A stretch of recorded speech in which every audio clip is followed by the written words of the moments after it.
Bienvenue dans les énergies scolaires, épisode 84. Extra classe. Je m'appelle Aude Derrien, je suis en 4e année de mes études supérieures et je suis en première année de Master MEF Lettres pour être professeure de français. L'école, on en parle beaucoup, mais est-ce qu'on l'écoute vraiment ? Les énergies scolaires. Je suis assistante d'éducation en contrat AED pré-professionnalisation. En première année de licence, à la fin de cette première année, on nous a proposé de postuler, de candidater pour ce contrat de travail. Et j'ai lancé ma candidature fin de la première année de licence et j'ai pu commencer en début de deuxième année de licence la pré-professionnalisation au Collège des Acacias. C'est un contrat que j'ai signé avec le rectorat. Il comprend 8 heures par semaine en présentiel dans l'établissement. Ces 8 heures, elles peuvent être avec les élèves, mais aussi elles peuvent être dans les réunions, les conseils de classe. La particularité aussi, c'est qu'en master, je peux être que là 6 heures. Les heures de travail au collège, c'est à moi de les placer. Donc en licence, c'était à moi de faire selon mon planning, et bien sûr selon le planning de ma tutrice. Et en master, j'ai la chance de pouvoir mettre mon AED pré-professionnalisation à la place de mon stage. Donc lorsque mes camarades sont en stage, moi je suis ici au collège Les Acacias. Nathan, t'as ton livre ou tu veux un texte ? Tiens. Merci. C'est tout pour les textes ? Tout le monde a son livre ? Oui. Oui ? Alors, aujourd'hui, on va s'intéresser à l'autobiographie. On commence la séquence sur l'autobiographie, une séquence très importante, puisque au brevet, vous pouvez avoir un texte autobiographique et aussi au brevet blanc qui va bientôt arriver. Donc, séquence très très importante. Alors, pour commencer cette séquence, est-ce que quelqu'un connaît Chateaubriand ? Ça vous dit rien ? Personne ? Alors, je vais vous faire une brève biographie de Chateaubriand en quelques minutes. C'est une manière d'aborder le métier différemment. C'est une manière de voir si oui ou non je suis faite pour ce métier en m'exerçant au quotidien. Et c'est une manière d'observer au premier plan, aux premières loges, ce métier et de savoir si oui ou non je poursuis dans mes études vers cette direction ou si je décide de m'arrêter là. Pendant les 3 années, j'ai pu voir beaucoup d'élèves, j'ai pu voir comment ma tutrice elle pouvait gérer certaines situations.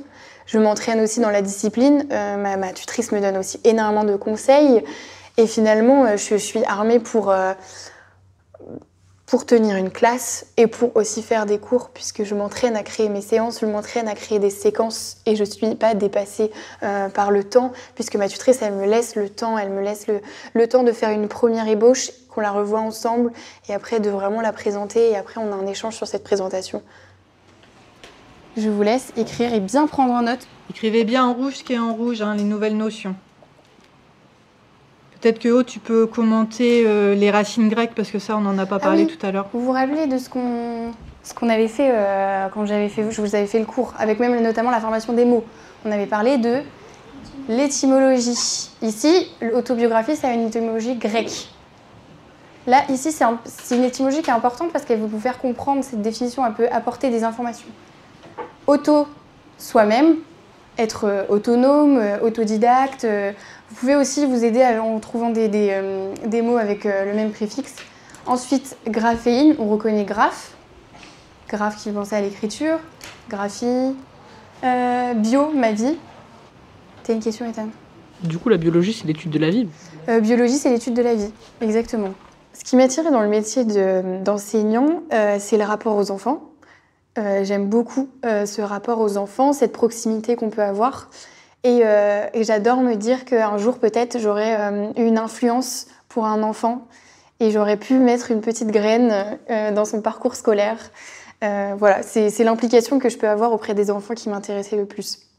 En première, j'ai eu un professeur qui était passionné de littérature et qui, je pense, m'a transmis cette passion.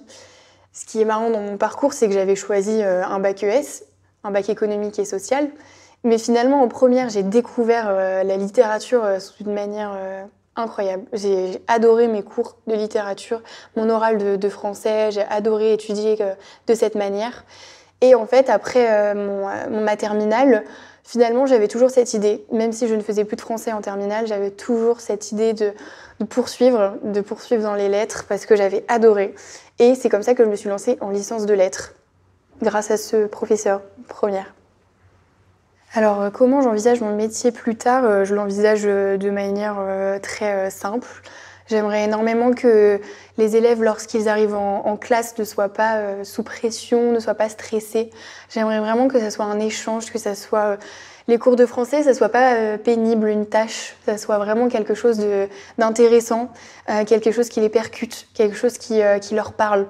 Et c'est pour ça que j'aimerais bien utiliser la littérature pour leur montrer que la littérature, elle soulève des questions, elle soulève des réflexions qui sont encore de nos jours actuelles. Alors, pourquoi, à votre avis, on écrit son autobiographie? J'attends plusieurs arguments. Alicia? Pour parler de ce qu'on a vécu plus jeune. Oui, pour parler de son enfance. Julia Riten? Parce que s'ils ont fait des trucs importants dans leur vie, c'est bien de les raconter pour dire comment ça s'est passé. Ok, oui. Nolan? Pour expliquer la vie d'autres personnes. Donc pour être un petit peu les témoins de son époque. Vous en avez d'autres? Là, on a eu pas mal. Alors le rythme entre le master et le contrat, il est très très dur. Mais ce qui me fait tenir, c'est ce métier, le métier que je veux exercer. C'est finalement aussi ce contrat. Parce qu'en fait, je me suis tellement entraînée, j'ai vraiment eu un cheminement pour arriver à maintenant faire ma classe comme je le souhaite, faire mes séances comme ça, être à l'aise aussi avec les élèves. Ça a pris beaucoup de temps. Que finalement, quand je vais arriver devant les élèves, je ne serai pas si perturbée que ça parce que je l'aurais fait pendant 3 ans avant.